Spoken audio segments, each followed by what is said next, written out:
علم القرآن خلق الإنسان علمه البيان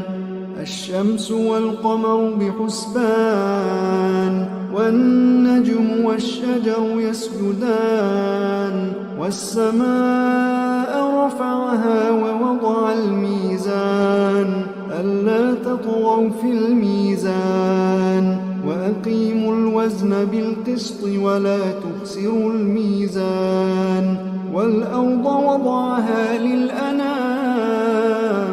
فيها فاكهة والنخل ذات الأكمام والحب ذو العصف والريحان فبأي آلاء ربكما تكذبان خلق الإنسان من صلصال كالفخار وخلق الجن من مارج من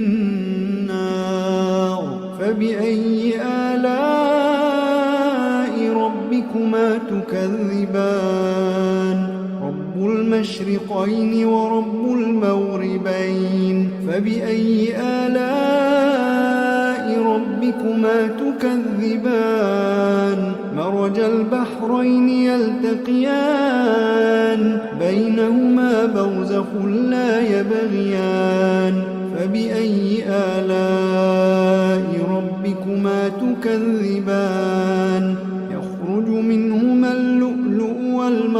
والمرجان فبأي آلاء ربكما تكذبان وله الجوار المنشآت في البحر كالأعلام فبأي آلاء ربكما تكذبان